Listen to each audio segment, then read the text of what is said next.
उन्होंने बोर्ड बना लिया तो हमारा सनातन बोर्ड क्यों नहीं संगठित हो? हमने 19 में भी कुंभ का दर्शन किया है, हमने 12 में भी कुंभ का दर्शन किया है। ऐसा कौन-सा उत्तर प्रदेश का कौन-सा मुख्यमंत्री जो यहाँ पर प्रयागराज में आकर के इतने बार वो आया और व्यवस्थाओं को जायज़ा लिया, ऐसा कोई तो हमको आज तक में सुनने देखने में तो नहीं आया अभी तक में। जो कुंभ मनाया जा रहा है, यह अनादि परंपरा है। यह भारत बांग्लादेश ना बन जाए, इसलिए सनातन बोर्ड की अत्यंत आवश्यकता है और बनना। आज अगर वह कह देंगे कि नहीं यह कुंभ की जमीन वक्फ बोर्ड की है, तो आप स्वीकार कर लेंगे क्या? नमस्कार, इस वक्त मैं आ चुका हूँ संगम तट के किनारे। आप देख सकते हैं कि हमारे पीछे मतलब दो नदियों का मेल है, गंगा और यमुना का, और हम तट पे आ चुके हैं और हमारे साथ बहुत बहुमूल्य समय निकाल करके आए हैं धनंजय दास जी महाराज। इनसे जानने की कोशिश करेंगे कि इस महाकुंभ में जिस प्रकार से दिव्यता और भव्यता का आकर्षण का केंद्र बना हुआ है। गुरुजी, आपका स्वागत है हमारे पीएनआई समाचार के चैनल में। जय श्री राम। जय श्री राम। दर्शकों को बताइए इस कुंभ की महत्ता के बारे में, और ये कुंभ जो अलौकिक है, अविस्मरणीय है। अविरल गंगा तट के किनारे हम लोग खड़े हुए हैं, क्या कहना चाहेंगे? सर्वप्रथम तो जो यहाँ आकर के अनुभव कर सकता है, कुंभ यह महापर्व हमारी सनातन परंपरा है और यह अनादिकाल से महाकुंभ की परंपरा हमारे सनातन धर्म में चली आ रही है। वर्ष 2 वर्ष 10 वर्ष 50 वर्ष 1000 वर्ष की परंपरा नहीं, ये लाखों करोड़ों वर्षों की यह कुंभ की हमारी परंपरा है।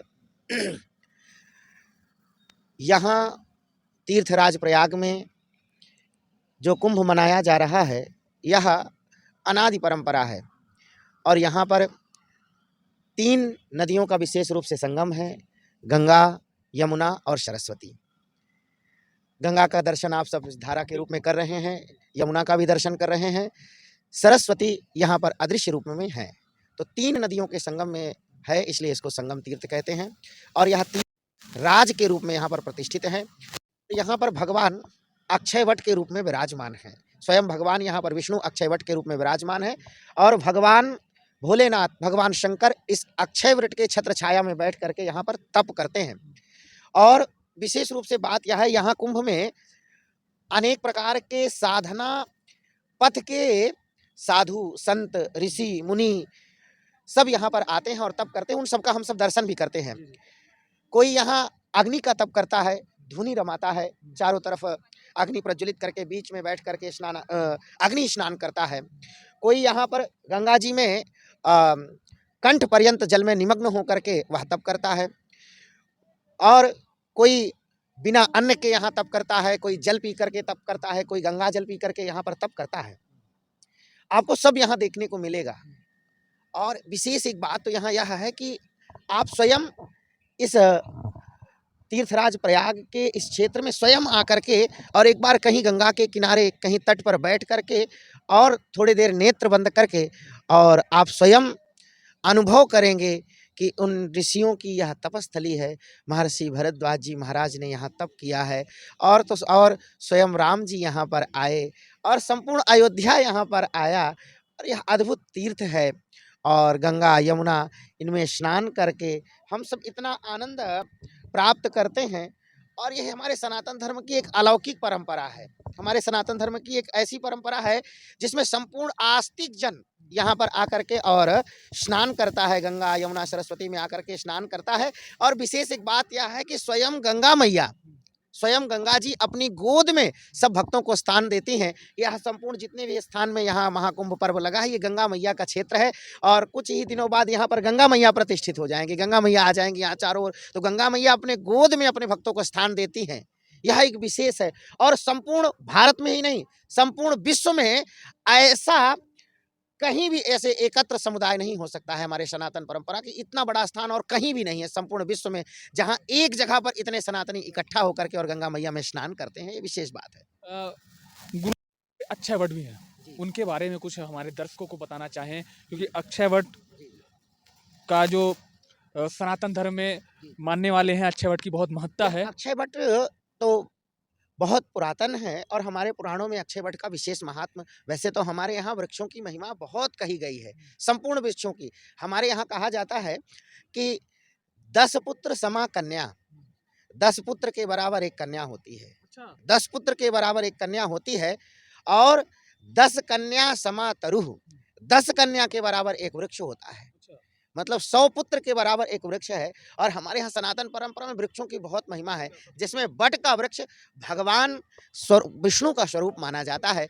और यह जो वट है, यह सामान्य वट नहीं है, हाँ। स्वयं देवताओं के द्वारा स्वर्गादि लोकों से इस वट वृक्ष को प्रतिष्ठित किया गया है। और संपूर्ण देवी देवता यहाँ पर आकर के वट वृक्ष के नीचे तप करते हैं और साधना करते हैं। और स्वयं भगवान शंकर यहाँ पर तप करते हैं विशेष रूप से। हर वर्ष यहाँ पर गोस्वामी जी महाराज भी कहते हैं, माघ मकर गति रवि गति होई, तीर्थपति आवहीं सब कोई। जब माघ मास में मकर राशि में सूर्य प्रतिष्ठित होता है, तब सारे देवी देवता यक्ष गंधर्व किन्नर ऋषि मुनि सब भक्त समुदाय यहाँ पर आकर के गंगा मैया में डुबकी लगाता है मकर संक्रांति की तिथि पर। इसलिए तीर्थराज प्रयाग की बहुत महिमा है हमारे शास्त्रों में। और हमारे यहाँ विशेष रूप से कहा गया है, जो गंगा मैया के तरफ, जो गंगा मैया के स्नान के समय जितने पग वह चलता है, उतने अश्वमेध यज्ञ का वह फल भी प्राप्त करता है। हमारे यहाँ यह भी कहा गया है कि एक एक पग अगर गंगा मैया की ओर जब बढ़ाता है, तो एक एक पग में अश्वमेध यज्ञ का फल भी प्राप्त होता है। गुरुजी, इस महाकुंभ को लेकर के दिव्य कुंभ और भव्य कुंभ बनाया जा रहा है। सूबे के मुखिया योगी आदित्यनाथ हर हफ्ते समीक्षा बैठक में आ रहे हैं। तो कहीं न कहीं ये जो आपने और भी कुंभ देखे होंगे, किए होंगे, को लेकर के आपको क्या अनुभूति हुई? क्योंकि ये कुंभ योगी आदित्यनाथ कहीं न कहीं इस पे हर हफ्ते समीक्षा बैठक करके कहीं न कहीं एक बड़ा संदेश देना चाहते हैं। देखिए, विशेष बात तो यह है कि स्वयं हमारे प्रदेश के जो मुखिया के रूप में श्री आदित्यनाथ योगी जी हैं, और वह स्वयं एक संत हैं। और उन्होंने संत का भेष भी है और संत स्वरूप में है, और संतों की महिमा वह स्वयं जानते हैं। और बचपन से ही उन्होंने संतों की सेवा भी की है उन्होंने। तो आज उनको एक पद प्राप्त हुआ है। श्री गोरखनाथ भगवान ने कृपा करुणा करके उनको एक पद प्रदान किया है। तो उन्होंने यह जो व्यवस्था करी है, वह अद्भुत करी है। इसमें किसी भी प्रकार की कोई राजनीति नहीं है, क्योंकि यह उनका कर्तव्य भी है। और स्वयं साधु है, तो वहाँ साधुओं के बीच में आकर के, क्योंकि मैं यहाँ पर कुंभ लगने से पहले 1 महीने पहले से मैं हूँ। अच्छा, आप पहले से हैं? पहले से ही संपूर्ण शिविर को मैं लगाने में, और ज़मीन का आवंटन जब हुआ, ज़मीन जब अखाड़ों से मिली सबको, वहाँ से लेकर के अभी तक मैं प्रत्येक, और जितनी बार योगी जी आए, हमने जाकर के भी देखा। और उन्होंने स्वयं साधुओं से मिल करके संपूर्ण व्यवस्थाओं का उन्होंने स्वयं जायजा लिया, और उन्होंने देखा।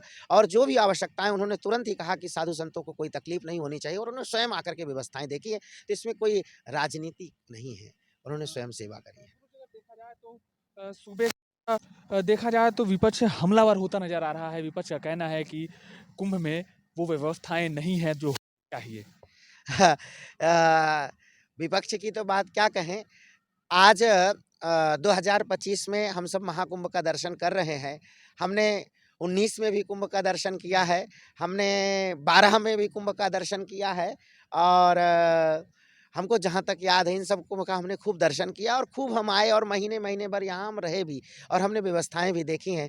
लेकिन जो व्यवस्था 2025 में श्री मुख्यमंत्री जी ने किया है, ऐसी व्यवस्था आज तक में किसी भी पार्टी के व्यक्ति ने ये व्यवस्थाएँ नहीं की है। क्योंकि मैंने स्वयं सारी और ऐसा कौन-सा उत्तर प्रदेश का कौन-सा मुख्यमंत्री जो यहाँ पर प्रयागराज में आकर के इतने बार वो आया और व्यवस्थाओं को जायज़ा लिया, ऐसा कोई तो हमको आज तक में सुनने देखने में तो नहीं आया अभी तक में।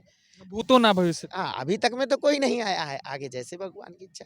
गुरुजी, देखा जाए तो 27 जनवरी को प्रयागराज महाकुंभ में धर्म संसद का ऐलान हो रहा है। धर्म संसद है, वहाँ पर सनातन बोर्ड की मांग उठ रही है। सनातन बोर्ड को लेकर के सभी संत जन इकट्ठा होंगे और धर्म संसद में इस विषय को उठाएंगे। तो धर्म संसद हमको भी तो हमारी, आज अगर वह कह देंगे कि नहीं, यह कुंभ की जमीन बोर्ड की है, तो आप स्वीकार कर लेंगे क्या? तो इसलिए हमको सनातन बोर्ड कितना जायज है और धर्म संसद से क्या लाभ होंगे सनातन धर्म को? देखिए कि अगर जब इस सनातन बोर्ड की बात करें, तो वह आज अत्यंत ज़रूरी है हम सब के लिए। क्योंकि जब उन्होंने वक्फ बोर्ड बना लिया और वो व्यवस्थाएं बना रहे हैं, तो हमारा सनातन बोर्ड क्यों नहीं संगठित हो? और इसलिए हमको सनातन बोर्ड की अत्यंत आवश्यकता है, और संपूर्ण सनातनियों को यहाँ पर एकत्रित होना चाहिए, और अपनी आवाज़ ज़रूर उठानी चाहिए, और सनातन बोर्ड ज़रूर बनना चाहिए। की मांग उठ रही है। आज अगर बांग्लादेश की स्थिति देखें, तो वहाँ पर क्या स्थितियाँ हो रही हैं, इसलिए सबसे ज़रूरी है कि क्या बांग्लादेश में जिस प्रकार से हिंदुओं के ऊपर अत्याचार हो रहा है, क्या उसी को देख करके भारत में भी सनातन बोर्ड यह भारत बांग्लादेश ना बन जाए, इसलिए सनातन बोर्ड की अत्यंत आवश्यकता है और बनना ही चाहिए। इसमें ना की कोई बात ही नहीं है, बनना ही चाहिए और सभी सनातनियों को, सभी हिंदुओं को, संपूर्ण आस्तिक जनों को और सभी चाहे वह जगत गुरु हों, चाहे वह महामंडलेश्वर हों, चाहे वह अखाड़ा हो, चाहे वह किसी भी प्रकार का आस्तिक समुदाय हो, सबको एकत्रित होकर के और सनातन बोर्ड की मांग करनी चाहिए और अवश्य में सनातन बोर्ड बनना चाहिए। भारत में सनातन बोर्ड को लेकर के क्या सनातन असुरक्षित है? देखिए, सनातन की जो हमारे परंपरा है वो कोई सामान्य परंपरा नहीं है, समाप्त तो कोई नहीं कर सकता है, किसी में इतनी औकात नहीं है कि वो सनातन को समाप्त कर सके। लेकिन आज की आवश्यकता है, क्योंकि बहुत आवश्यकता है, क्योंकि जब उनकी व्यवस्थाएँ हो रही है तो हम अपनी व्यवस्थाएँ क्यों ना करें। और एक बात ये है कि धर्मो रक्षत रक्षिता, जब धर्म की रक्षा हम करेंगे तो धर्म हमारी रक्षा करेगा, इसलिए हमको सनातन की रक्षा करनी चाहिए। सनातन को कोई समाप्त नहीं कर सकता है, सनातन कभी समाप्त नहीं हो सकता है। तो कहेंगे सनातन बोर्ड जायज है। जी, अवश्य। सनातन बोर्ड को लेकर के 27 जनवरी को धर्म संसद का ऐलान है और यही कुंभ क्षेत्र में 27 तारीख को धर्म संसद में सनातन बोर्ड की मांग उठ रही है। अब देखना दिलचस्प होगा कि 27 तारीख को ही देश के गृह मंत्री अमित शाह भी आ रहे हैं। क्या वो उस धर्म संसद में शामिल होंगे? अभी संशय बरकरार है। क्या धर्म संसद में जो सनातन बोर्ड की आवाज उठती हुई नजर आ रही है, क्या उस पे मोहर लगेगी? काफी दिलचस्प है इस बार का ये महाकुंभ, दिव्य और डिजिटल महाकुंभ है। और भी सवाल है महाराज जी कि इस महाकुंभ को लेकर के जिस प्रकार से ये देखा जाए तो क्षेत्र बनेगा, 40 से 45 लगभग की आबादी यहाँ पे आनी है टोटल देखा जाए तो। और इस महाकुंभ का इस तरह की ये जो मकर संक्रांति भी इसी महाकुंभ में पड़ी और पूर्णिमा और मकर संक्रांति एक साथ पड़ने पर यह 144 वर्ष का एक अद्भुत मुहूर्त है ये। और चारों पीठ भी यहाँ शामिल है, तो देखा जाए तो कहीं ना कहीं समागम है पूरे देश से संतों का यहाँ पर। और गुरु जी अगर देखा जाए तो विवादों के घेरे में यहाँ एक शिविर लगा हुआ है। देश के पूर्व रक्षा मंत्री और उत्तर प्रदेश के पूर्व मुख्यमंत्री, उनका यहाँ पे शिविर लगा है, मुलायम सिंह यादव जी का। उनकी मूर्ति स्थापित की गई शिविर में। तो क्या सनातन धर्म में मूर्ति जिस प्रकार से स्थापित की गई है, क्या वो जायज है या फिर नाजायज है? क्या कहेंगे? देखिए कि इसमें तो अब व्यक्ति की अपनी स्वतंत्रता है, वह किसी के प्रति श्रद्धा रखा है तो उसने अपना लगाया है। लेकिन एक विशेष बात है, हमारे यहाँ तो वसुधैव कुटुंबकम की भावना है। अब हम किसी से स्नेह प्रेम करते हैं तो उसकी मूर्ति लगा दें, लेकिन इस प्रकार के कुंभ के वातावरण में इस प्रकार का विवाद नहीं बनाना चाहिए किसी विषय को लेकर के। यह विशेष बात है, जिसकी स्वतंत्रता है अपनी मूर्ति लगा रखा है। एक बात विशेष हम बताएं, इन बातों को अगर वहीं पर अगर समाप्त कर दिया जाए, उसकी बात ही नहीं उठती तो कोई जान ही नहीं सकता था। हम ही सब इस प्रकार से इसको विवाद को बढ़ाते हैं, इसलिए ऐसा नहीं करना। अयोध्या हनुमानगढ़ी के महंत राजू दास ने भी काफी बयान दिया है उनके बारे में लेकर के, तो कहीं कि आक्रोश देखा जा रहा है उस शिविर जिस प्रकार से लगा हुआ है। देखिए, एक तो क्या है ना कि यह इस प्रकार का कुंभ में अनेक प्रकार के लोग हैं, अनेक प्रकार के विचारधाराएं हैं, अनेक प्रकार के लोगों की व्यवहारिकताएं भी यहाँ देखने को मिलती है। और यह कुंभ है, ये सब तो होता रहता है, इसमें कोई वो नहीं है, ठीक है। जिसको जैसा लगे वैसा हाँ, वो वैसा करे। कुंभ में अनेक देशों से लोग आए तो अनेक प्रकार के विभ्रांत लोग भी यहाँ पर हैं, जो इस प्रकार का विवाद भी उठाना चाहते हैं, जो विवाद भी करना चाहते हैं। लेकिन मूर्ति लगाना उचित नहीं है, ये बात तो है। क्यों, क्या वो राजनीति से प्रेरित है? हम ये तो अवश्य में वो है, किसी व्यक्ति को ला करके और मूर्ति लगा देना यह ठीक नहीं है और विवाद को बढ़ाना भी नहीं चाहिए, ये भी विशेष बात है। तो कहीं न कहीं जिस प्रकार से महाकुंभ में मूर्ति लगी है, ये भी काफ़ी विवाद का केंद्र है। सभी बातों को लेकर के गुरुजी ने बेबाकी से जवाब दिया है। अब देखना दिलचस्प होगा कि 29 तारीख को मौनी अमावस्या है शायद, मेरी जानकारी में 29 जनवरी को मौनी अमावस्या है और उसके पहले 27 तारीख को धर्म संसद का ऐलान है। तो धर्म संसद में क्या सनातन बोर्ड की जो मांग उठी है उस पर मोहर लगेगी? क्या सभी संतजन एक छत के नीचे आकर के आवाज को उठाएंगे? काफ़ी देखने वाली बात होगी और काफ़ी दिलचस्प भी है। ये महाकुंभ इतिहास रचने जा रहा है, अब तक के इतिहास का सबसे अलौकिक महाकुंभ है। दूर-दूर से, देश-विदेश से, कोने-कोने से साधु संत यहाँ पे आए हैं। गुरुजी थोड़ा एक बार हमारे दर्शकों को अपने आश्रम और अपने आश्रम के बारे में, अपने बारे में थोड़ा बताइएगा ताकि लोग जान पाएँ। हम सब यहाँ पर दिगंबर अखाड़े के अंतर्गत पहाड़ी बाबा नगर खालसा से हम लोग हैं और पूज्य सदगुरुदेव भगवान जगत गुरु द्वाराचार्य और अग्र पीठाधीश्वर श्री राजेंद्र दास देवाचार्य जी महाराज सदगुरुदेव भगवान हैं और हम उनके शिष्य धनंजय दास। धनंजय दास जी महाराज हैं और मलुक पीठाधीश्वर भी यहाँ पे आए हुए हैं। देश के कोने-कोने से यहाँ पे संत आए हैं।